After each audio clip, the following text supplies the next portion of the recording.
What is up, everybody? Welcome back to another episode of Too Pop to Handle. I'm your host, Andrew Nucatola, your pop culture best friend, and as always, I hope you guys are having a fabulous week. If you're anything like me, which I'm sure you are counting down the minute, the seconds to having a paid holiday this week.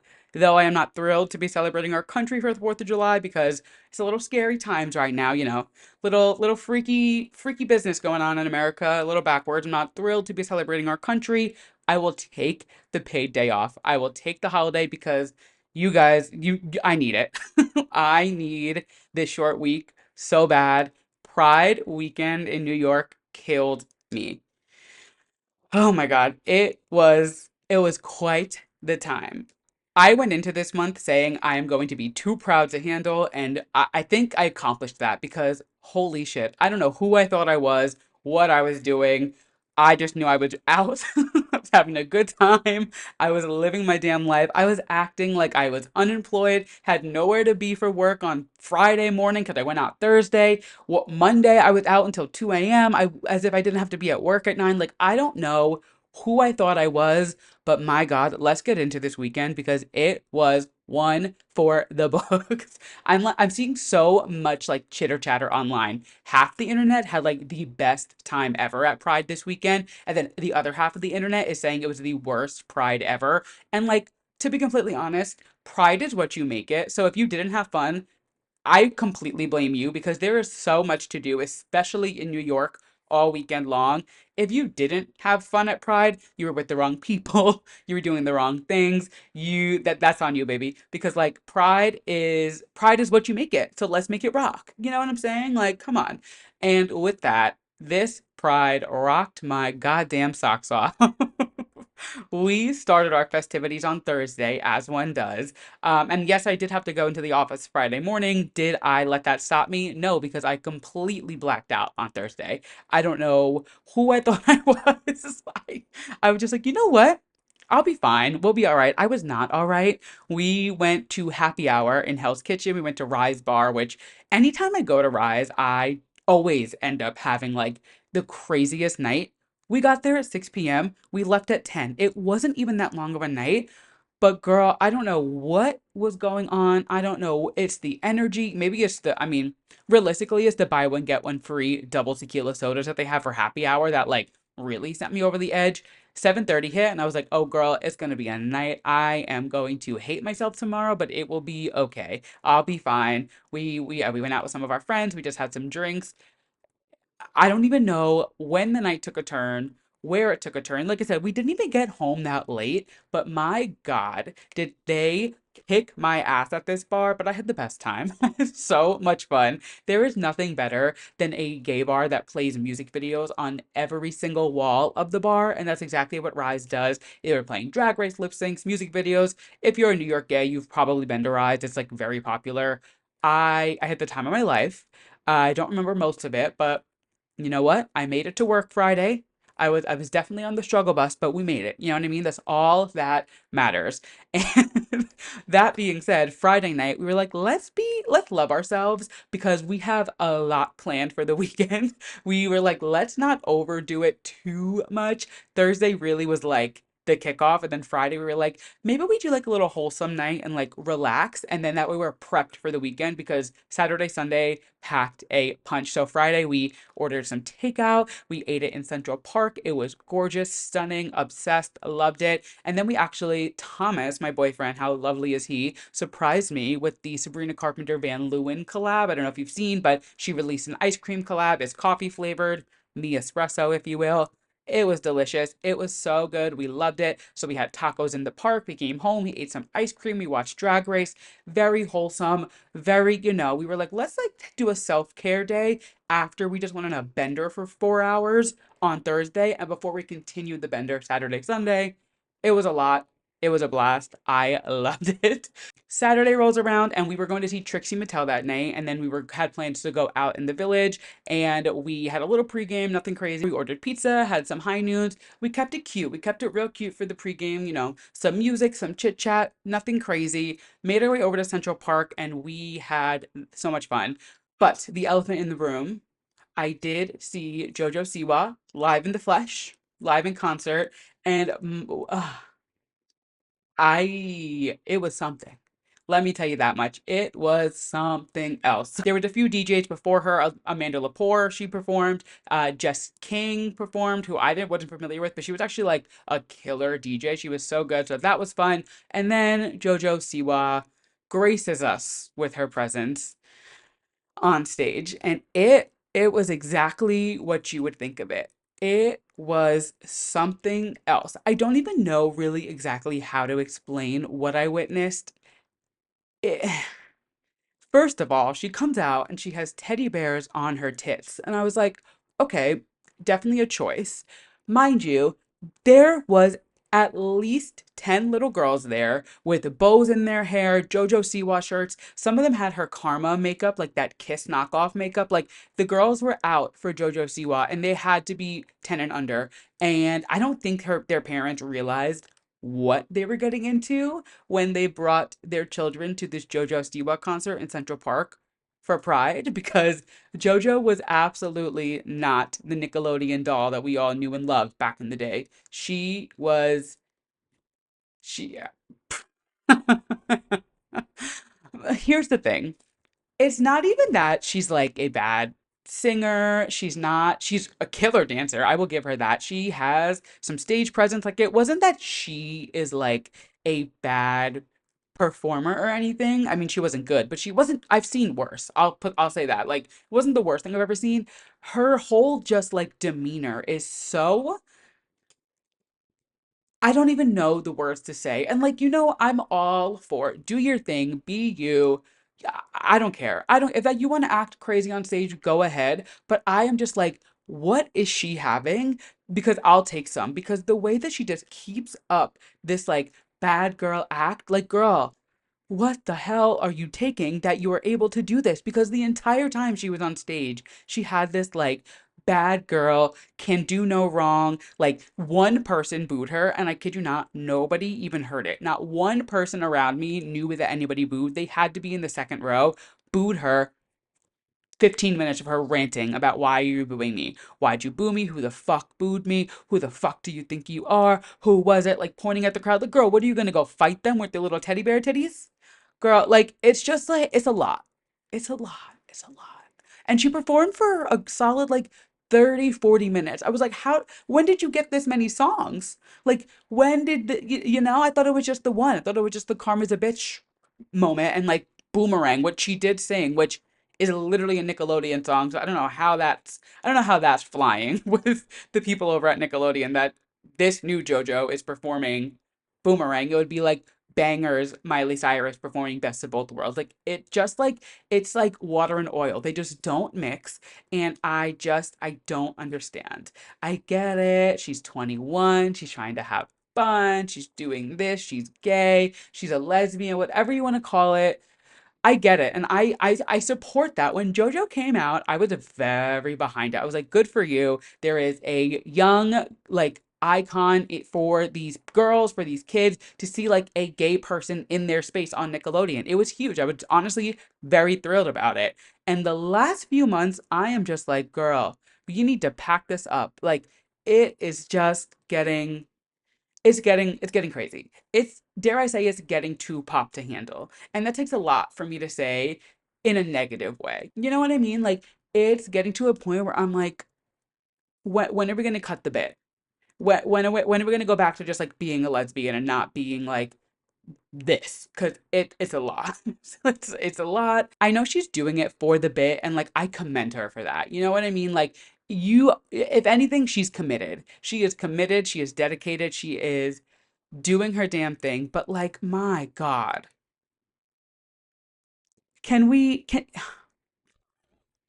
I'm just gonna leave it at that because it was something else. But I was not letting that ruin my weekend at all. Like I was still like did my thing. I had fun. I definitely needed a drink or two to get through it. But you know what? We did it. And then Trixie came out. She did her DJ set. And we saw her last year during Pride for her DJ set, her Solid Pink Disco. She upped her game so much this year. I was genuinely so impressed. The music was great. The mixes were great. The visuals, she spent money on those visuals. Let me tell you, every song had a different animation. The animations like fit with the music. Like it wasn't just like she was up there with like the Trixie Mattel logo behind her. Last year she had visuals too, but for some reason this year they just like they stepped it up. She either hired a new animator or like they had a whole new idea because it was so good. The music was good, the mixes were good, she was having fun. It ended up raining, and honestly, like normally I would not love to be just like outside in the rain, but when you're at a rave and it's, Pride and you're watching Trixie Mattel, like it was kind of just like a moment. Like listening to ABBA while it rains, while Trixie Mattel was on stage DJing Pride weekend in Central Park. I was like,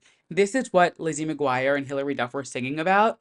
This is what dreams are made of. Like this is how I should be spending my Saturday night. And it was so fun. So once we wrapped up with Miss Trixie Mattel, we headed home, we dried off, we changed, we grabbed some food because the night was not over yet. It was only 10 o'clock. I was not ending my Pride Saturday at 10 p.m. Absolutely not. So we headed downtown to the West Village, met up with my friends Kayla and Shay. We made our way over to Playhouse, and it was a goddamn time. Whoever the DJ Saturday night at Playhouse was needs all of the raises. Their mixes, the songs they played, just everything they did was so good. They literally did the perfect mashup of We Can't Be Friends and Dancing on My Own, which isn't hard to mash up, but the way that they did it was so perfectly executed. You didn't know when it was going to switch, you didn't know how it was going to switch, but it was like the perfect mix of these two songs that are obviously We Can't Be Friends is inspired by Dancing on My Own. I'm not kidding. It was life changing. They started the song and it was Dancing on My Own. And then Ariana started, and we all literally, it was like the loudest gay gasp I have ever heard in my life because we knew it was possible, but like they went there. And then they switched to Robin, and then they would switch back to Ari. It was so good. And just all of the mixes. I mean, the mixes, the songs in general, the vibe was good. It was so much fun. So we were there until like 1:30.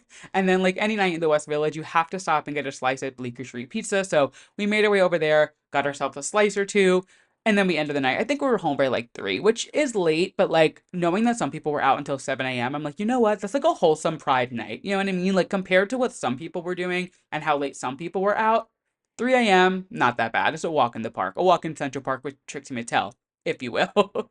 So then Sunday we wake up and we obviously needed to recoup a little bit because we were then headed to $3 Bill for Love Prism to go there from 4 p.m. until potentially 4 a.m. because that's how long the ticket was. And we just were like, we bought the ticket. We might as well just like go there, make the most of our time. We attempted to go down to the village again. And like, yes, we were there 12 hours before and we were there, very hungover, very tired. But we were like, let's go see, check it out. It's a lot. If you've never been to Pride in the city and like you attempt to like go anywhere near the parade route, and this isn't their fault. Obviously, the parade is the moment of the weekend. Like, I get it. Getting around the parade is so nearly impossible, and getting in anywhere near the parade is even more impossible. The lines are always so long. So that's why we just went with a ticket. We attempted to wait in line for some bars. We would wait like 10, 15 minutes, and then we were like, we're wasting our time. Let's just go to Brooklyn. So we made our way over to $3 Bill, and we actually had a good little group who was meeting us there. So Thomas and I headed over, just the two of us. We were there literally, we were one of the first like 10 people there. It was empty when we got there, but it was actually really nice to be there so early because there was no lines for anything. So we grabbed some food, got some drinks. We were able to like just dance and like loosen up a little bit before everybody else showed up. And then everyone showed up, I'd say like 6:37ish, and then the fun began. I will say a torrential downpour, so we were very much like in and out because like part of it was outside, we were back inside. It was a lot going on in that sense, but once the rain stopped and once we were able to like fully be outside, oh my God, we had the time of our damn lives. It was so much fun. Realistically, the night's a blur. Like we were inside, we were outside, we were at this DJ set. There was 3 stages at the bar. There's 3 different rooms you could be in. Like we were out and about. And like I said, we had like a big group with us. So we would all kind of like split up and go different ways and just like, really make the most of our time. So we would like turn one corner and find more friends. Then we would like go another way and find more friends. Then we would dance for a little bit. Then we would get more drinks and find more friends. Like it was literally just like revolving door of gay people and friends, and it's exactly what you would want. Like it was the perfect Pride experience.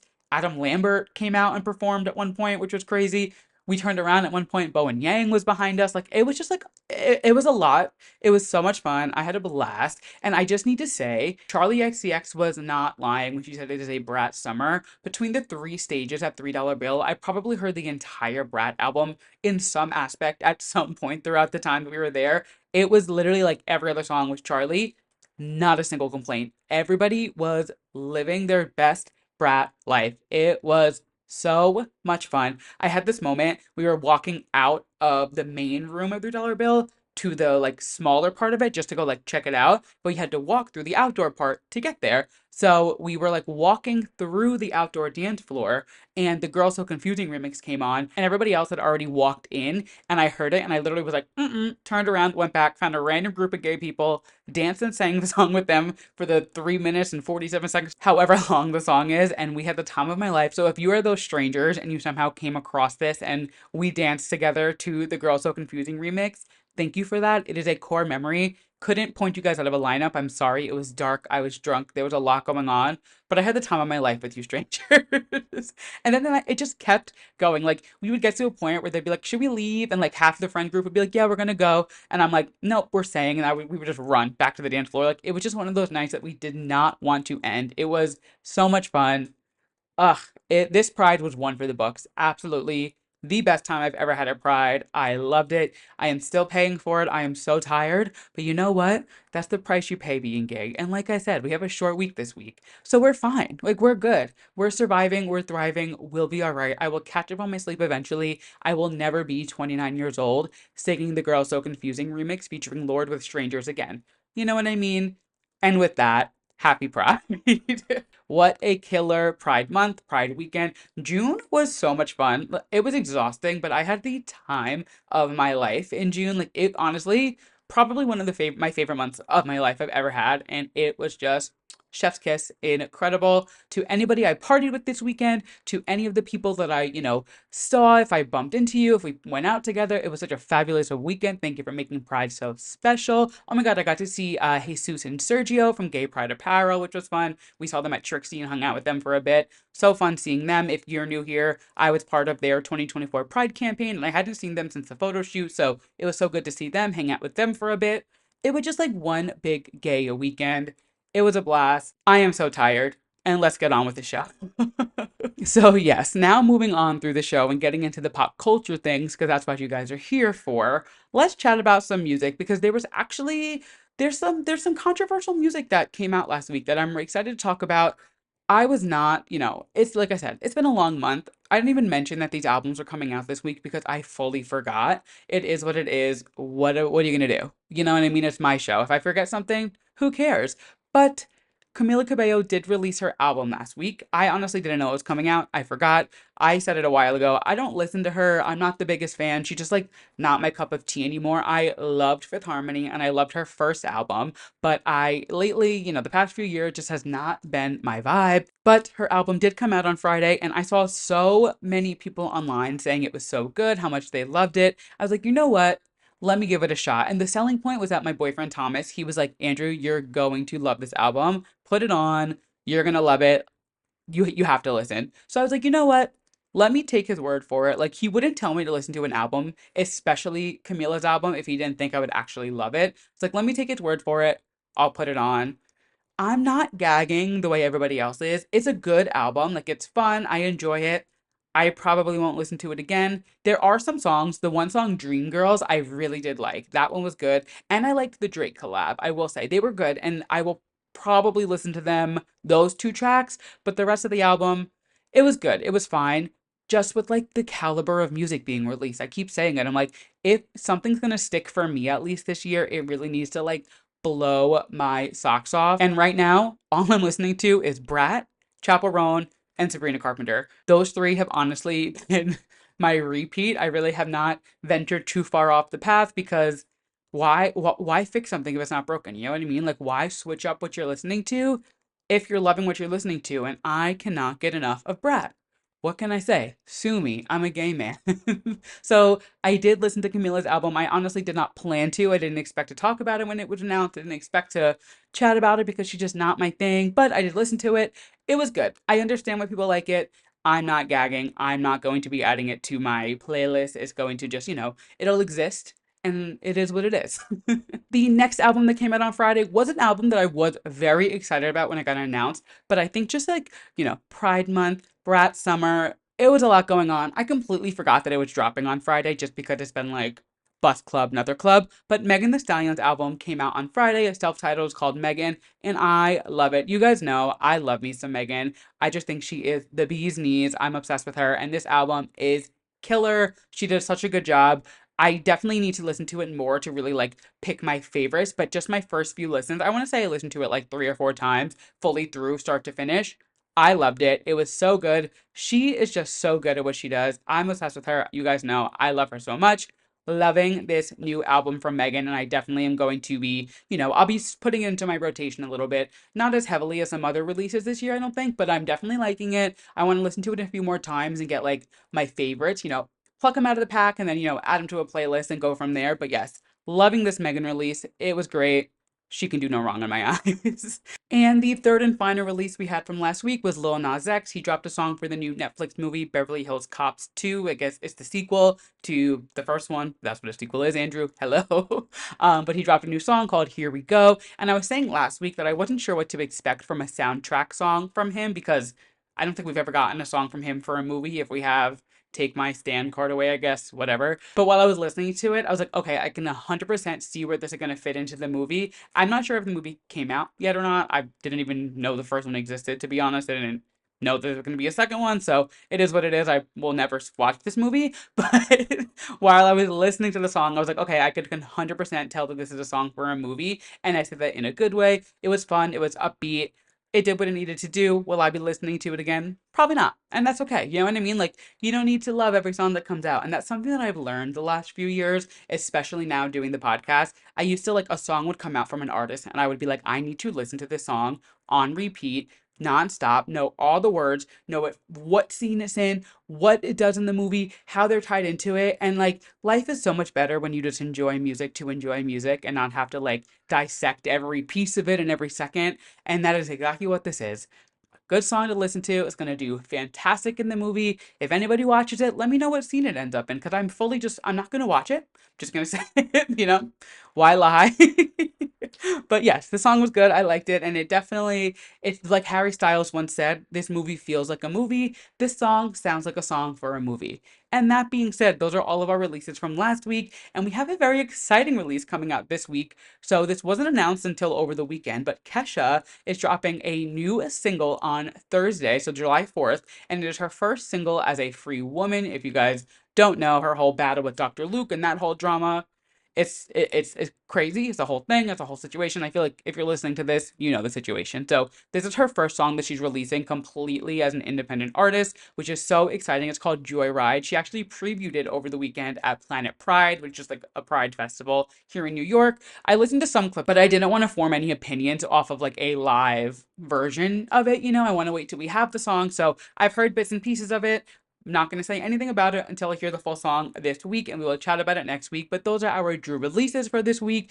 And I need to apologize. I've been so bad with updating my Drew releases playlist. I have these playlists on Apple Music, Spotify, and for a while, every Friday, I would update them with all the new music that comes out, and I would just add my favorite songs from each album that I like, or if I would add a song that I talked about, and if I ended up not liking it, I would take it off, so it would just be like a curated list of music, essentially, of the songs that I liked from the year. I have not updated it in like a month and a half. I'm gonna get better about it. I'm gonna go through at some point this week, maybe with some of this, time off this week. I'll go through and I'll add my favorite tracks from the past few weeks on there because there's a lot. I don't even think I have anything from Brat on it. Any of the like album tracks, the singles are definitely there, but I don't think I have anything from there on it. I don't even know if I have any of Billy's album on it. I genuinely do not remember the last time I touched those playlists, but I will update them. Follow me on Instagram. I'll update on my story and let you guys know when that is all updated. So that way you guys can listen to the playlist if you want. But yes, I apologize. Those are my Drew releases from last week, from this week. And yeah, let's keep this show on the road. Just a little bit of Taylor Swift news this week. I am not going to do a full Eras Tour recap like last week because while I was editing it, I was like, I just talked about Taylor Swift for almost an hour and a half. Granted, we had Jacqueline come on, which was fabulous. It seemed like you guys loved it too, so thank you for your feedback there. But yeah, I'm not going to do a full Eras Tour recap last weekend, which is a special weekend with everything that went down. But you guys have probably all seen it. The look on her face when Travis surprised her at the show in Dublin this weekend was so cute. She must have not known he was coming. Like it must have been a last minute decision or something that like he just popped up. He didn't come in until I think the folklore set, because it was during August that she saw him. He walked in, she almost spotted him immediately. It was so cute. And the look on her face, I'm just like, I love them so much. They're so cute. She was so happy to see him there. And there's also some backlash that Julia Roberts is getting for her actions at the Eras Tour, which I think is just so stupid. Fans are not happy with the way that she was like talking to Travis. She was like, she basically went up to him in the VIP tent and was like, I am so happy for you guys. And she was like scratching his shoulder and like tapping on him. But I think she was just like being, expressing herself and being like excited to talk to him. People were so mad on Twitter and TikTok, when aren't they? They were just had so much to say about the way that she talked to him, and Travis must have been so uncomfortable. There's like this weird parasocial relationship with Swifties and Travis, I mean, and Taylor, but especially after this week with Travis, where they're like, she's making him uncomfortable. That was so weird. Can like relax. It's not that serious. I'm sure he was fine. It's Julia Roberts. It's not a fan. Like, she's Julia fucking Roberts. I'm sure Travis was okay. It was a 10-second interaction, and then they went on into their thing. Like, the discourse online about this moment is so stupid and uncalled for. Grow up. It's fine. Travis Kelce is a full grown man. I'm sure he can handle Julia Roberts fawning over him for 15 seconds. We're good to go there. Um, but yes, that being said, so cute to see the way Taylor was so excited to see him over the weekend. There's also a statement that came out that said Taylor's going to do as many Chiefs games as she can this upcoming season. The Eras Tour does overlap with football season. I think it goes until like December 10th or December 8th, something like that. So she'll miss a few games, I guess, while she's doing it. But after that, she's ready to go full-fledged into football. So we will soon be getting tons of Taylor and Travis content at the NFL games again. Honestly, it was so much fun last year watching all the straight men get so mad about Taylor Swift being at these NFL games. And I'm so excited for her to go back for a second season because it's going to be more than ever this upcoming season because now it's like, obviously we're so much deeper into this relationship. So very excited to see how mad all these men get over Taylor being there. I personally cannot wait. But moving on from Taylor Swift, somebody who I don't think I've ever mentioned her name on this podcast, and not intentionally, she just doesn't usually make headlines, and that's not a drag, but Bebe Rexha has a lot to say on Twitter. She took to Twitter, or X, I guess. I'm never going to call it X. Bebe Rexha took to Twitter this morning and had a lot to say. She said, and I quote, I could break down a big chunk of this industry. I am frustrated. I have been undermined. I've been so quiet for the longest time. I haven't seen the signs even though the people constantly are bringing them up and they have been so obvious. And when I have spoken up, I've been silenced and punished by this industry. Things must change or I'm telling all of my truths, the good, the bad, and the ugly. She is mad as hell, and I don't blame her. She goes on to say, this is not just coming from a place of anger, it's sadness. I'm sitting in my hotel room in London crying my eyes out. I felt hopeless for the longest time. I've been walking a lot through the city and meeting a lot of fans, and it's really ignited something inside of me. She was also tweeting back at people. Somebody said, oh, this is a great marketing tactic with your new song coming out. She was like, this is not marketing. I don't have a budget for that. Like, this is me truly just like being upset. She was going back and forth saying, like, it's not fair the way I'm treated in this industry. And honestly, after reading this and thinking about it, it's kind of true. And just like I said, Bebe Rexha doesn't really make headlines. So there's something going on, I feel like, maybe with her management because she does make really good music. She was the opener for the Happiness Begins tour for the Jonas Brothers back in 2019. So I saw her a lot because I went to that tour too many times, and I'd like to admit we're not going to talk about it, but I saw her open for them pretty much every night for at least a little bit. She is so good. She's so fun. I feel like her music is she has hits, you know what I mean? Like her music ends up being everywhere, and there is something weird that she doesn't have more commercial success. So I'm waiting for that Netflix documentary. I'm waiting for this tell-all from Bebe Rexha about what the fuck is going on with her management, because why don't they have a marketing budget for her? Why isn't her music bigger? You could hear it in every H&M around the country, but why isn't she I mean, she's never gonna, and I say this, I would say the same thing about Sabrina Carpenter, about Tate McRae, about Olivia Rodrigo. It's never gonna be Taylor Swift. It'll never be Beyonce.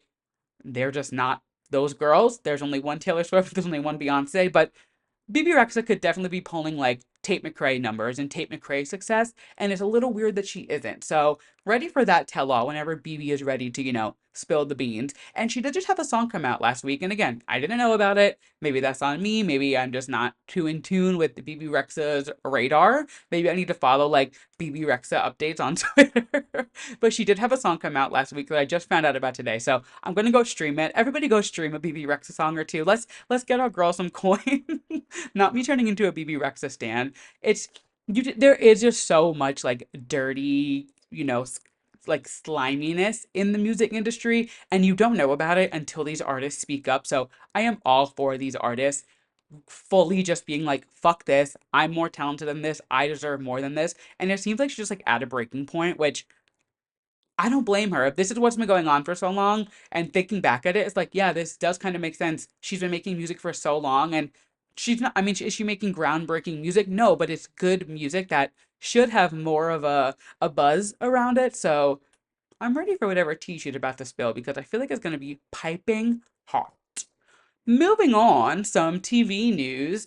We have a new Housewife of New York, which is so exciting because I did not think we were going to get anybody else added to the cast. If you remember, a few months ago, I talked about how the cast is all returning. There were some rumors about some new people joining, but weren't really 100% sure. But as of last week, Racquel Chevremont has joined the cast of Real Housewives of New York. She is a model and an art curator. She's been doing art curation for like 20 years. She's been on the cover of like International Elle. She's walked in a ton of shows. So she's definitely, in the scene doing her thing. She actually has done like art curation for a lot of TV shows. She did like Law and Order, I saw, lots of like galleries and things. So she has an eye for art. She's an artsy fartsy gal, which we love. But what we love more than that is we are getting another lesbian on the show. We obviously already have Jenna Lyons, but now we are getting a second queer housewife on this season, which is so exciting. So I did some research just to kind of see, what her vibe is, what's going on. And not only is she a part of the community, but she is creating safe spaces for the community. She is the co-founder of the Josie Club, which is a Black, queer, femme, and women supported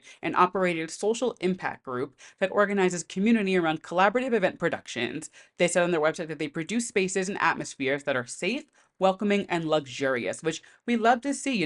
I feel like it's one thing to be part of the community and be a voice and be somewhat of a public figure. Now you're going to be on TV, but to also be giving back and creating a space for the community, especially the Black queer community, is so exciting. So I loved that. She said that she is hoping to show people a loving, fun family along with her chosen family. So her and her partner have 2 children, and she said that she is trying to show people a loving, fun family along with her chosen family, which I love that. Chosen family in the queer community is such a important thing, like having a community around you, whether it is queer people, straight people, just your chosen family, being anybody who is gay or any type of LGBTQIA plus identifying. Having a chosen family is so important, so I love that she is bringing that into the show. She also said that she wants to show that we all have more similarities than not. Queer women can be successful, beautiful, and in loving relationships, raising children too. That world exists. She hopes that seeing her and her family and being able to relate to them regardless of their sexual orientation will change a couple of hearts and minds, which I love. I am already loving her just from what I've read about her, from the few things that she has said online. So I'm very excited to be seeing her joining the crew.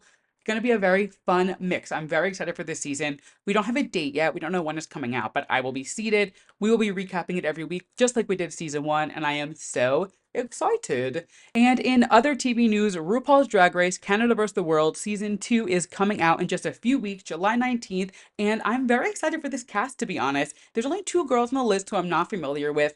I try to keep up with the international seasons, but it's a lot. If like what people who watch every single season of Drag Race, all the franchises, all of the, like, I commend you. It's a lot to keep up with, but I do know a majority of these queens, and I do like the ones who are on the list that I do know, so I'm very excited, and I'm excited to see some new girls who I'm not familiar with and join the bunch. Obviously, they must have done well in their season if they're back for a Canada vs. the World season. So let's go through this list. Let's just chat. We have Alexis Mateo coming back. She'll be back for her 4th season. Cheryl Hole, who now goes by Cheryl, back for her 3rd season. Eureka's back for a 4th time. LeFille is back for her 2nd time. She's one of the queens I'm not familiar with. La Kahena, again, I'm sorry if I'm butchering that. She's the 2nd one I'm not familiar with. Is back for her 2nd season. Kennedy Davenport back for a 3rd time. That's the bitch I cannot wait to have back on my TV. I'm so excited. Another bitch who I cannot wait to have back on my TV is Lemon. I'm very excited. It's her third time competing. And then Miss Fierce Alicious. I didn't watch her season, but she is just so funny on Twitter. So I know her from like the internet. So excited to watch her compete. I do want to go back and watch her season because every time I see her on my timeline, TikTok, Instagram, Twitter, whatever it may be, I'm like, oh, this bitch kind of eats. So definitely want to watch her season, but I'm excited to see her on this season and kind of get my like introduction to her on her second time back. And then Tynomi Banks, who I did watch her season. She was on Canada season 1 or season 2, I believe. I did like her on her first season that I saw her on. So I'm excited for her to be back. But I'm excited. This list is good. I feel like it's got a good mix from all of the different franchises, all of the different, we have different levels of queens. Some of them are back for their second time, some are back for their fourth time. So we have a good mix, and I'm very excited. Also, very exciting, Raja O'Hara is going to be there judging, which is fun. I love when they bring in queens from the franchise to judge because who better to be a drag race judge than a drag race queen? I can't think of anyone. So, very excited to see her on her episode. Obviously, I love Brooklyn Heights, so I'm excited to have her back on my TV hosting the show as she does. So, yeah, very excited. I'm excited to recap it. We will be chatting about it, we will be talking about it. That is coming out July 19th, so stay tuned for that. And while we are on the topic of RuPaul's Drag Race, let's hop into our TV recap for the week. We are talking about RuPaul's Drag Race All Stars 9. The episode starts out and the girls are doing a photo shoot for their mini challenge. They are posing in various different vacation spots.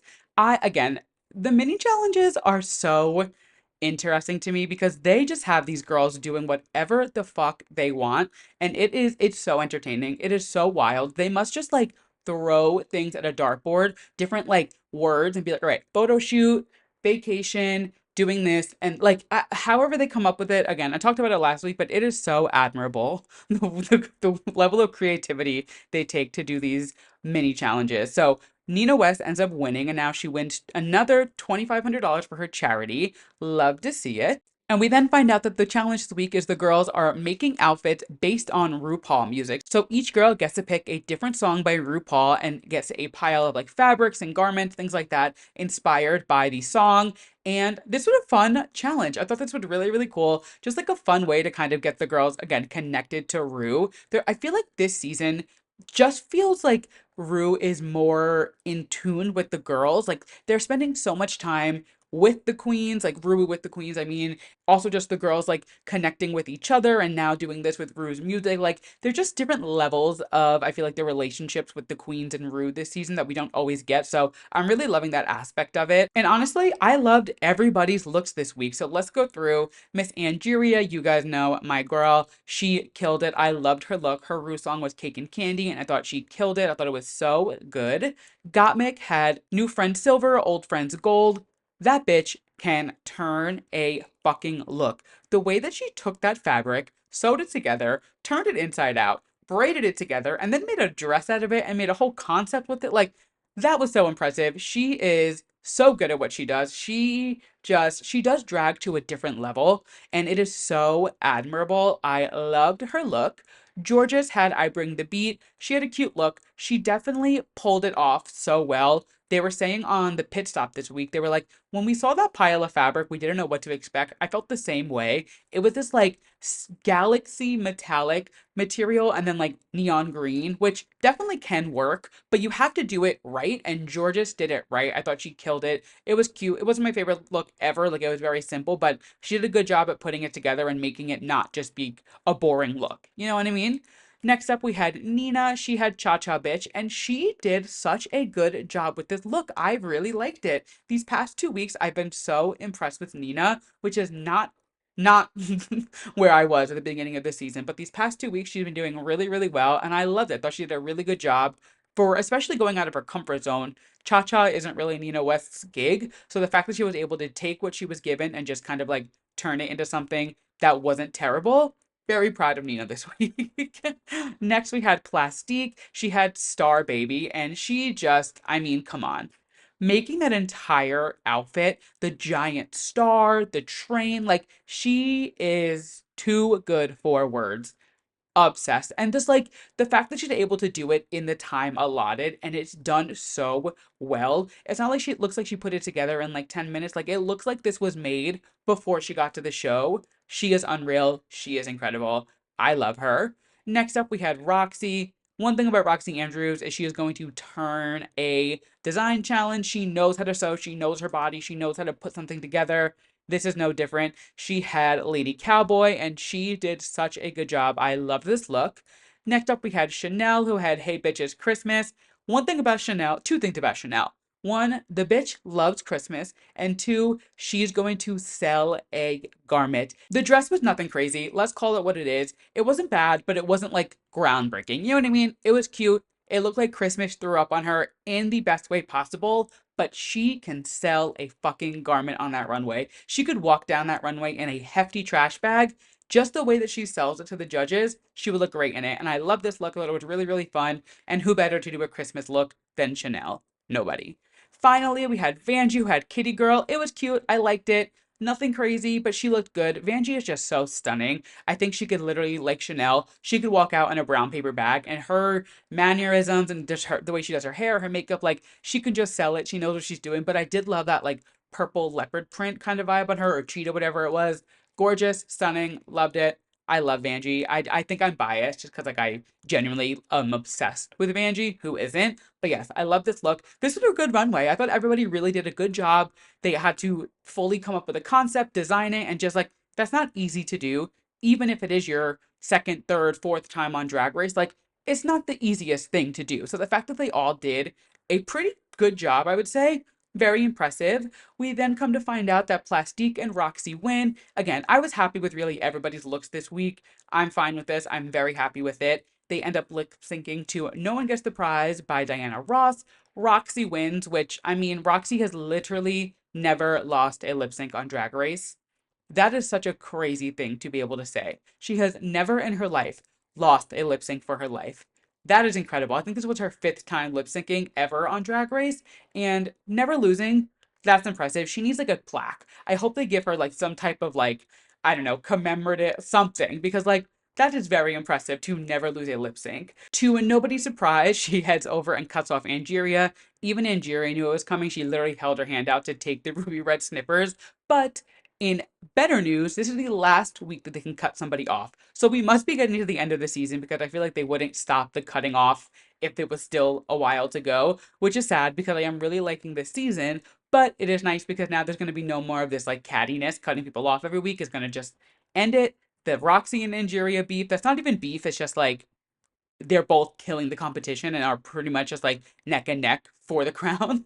Now we can put this to rest, do our thing, and no more drama over that. So we love to see it. Hate to see Angeria not be able to get a badge next week, but it is what it is. Let's see what happens next week. I believe next week is a Rusical, which I love a good Rusical. So very excited for that. And with that, we have made it to the end of the episode. But you guys know the drill. I end every show with my yes and my mess of the week. My yes being something I'm loving and my mess being something I am not loving. We always start on a high note. And this week's yes, I'm obsessed with. I love it so much. It is this new Halsey era. She dropped her single a few weeks ago and it was very, very sad. It was pretty much about her being diagnosed and being sick and like just what she went through for the past 2 or 3 years, not releasing music. And like it was very sad. But it seems like she put that out, got her message out, and now she said she's starting at the end. And now she's spinning it into this like Y2K, early 2000s, like pink hair. She did the whole like Disney Channel back in the day, like you're watching Disney Channel thing, like very nostalgic vibe. And she is literally sampling Lucky by Britney Spears on the new song that she is teasing. It does not get more Y2K than Lucky by Britney Spears.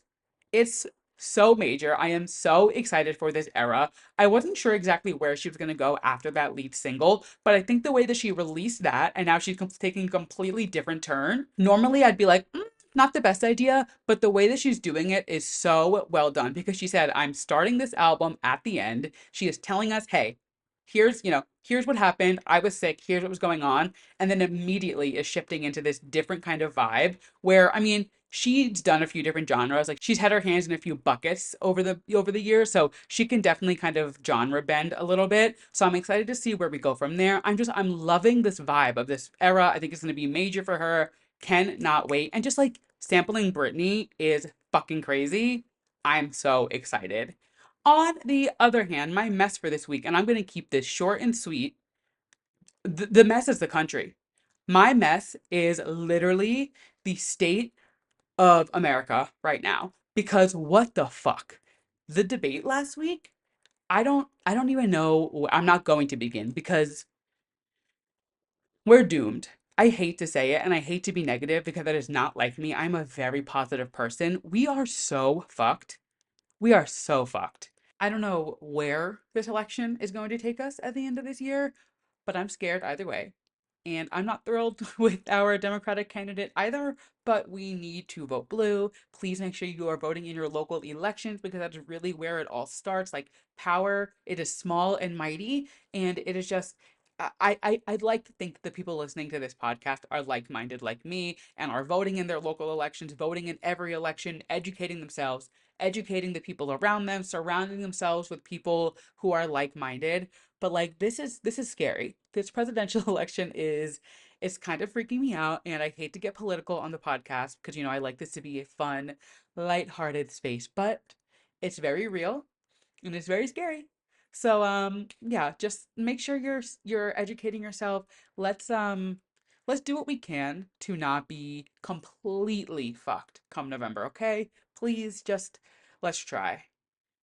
And with that, thank you guys so much for listening to this week's episode of Too Pop to Handle. I hope you guys enjoyed. If you liked what you heard and you're listening to us as a podcast, make sure you leave us a 5-star rating, leave us a review. If you're watching us on YouTube, make sure you hit that subscribe button, give us a thumbs up, drop a comment. I say it every week. If everybody listening shares this episode with one friend, I'll double in listeners. It is simple math. You guys have heard it by now. You know the drill. Make sure you're telling your friends. If you would like to follow us on social media, we are at 2pop to handle on all social platforms: Instagram, Twitter, TikTok, YouTube. If you'd like to follow me on my social medias, I am at Andrew Nucatola on Instagram, Twitter, TikTok. And with that, I will catch you guys next week. Bye.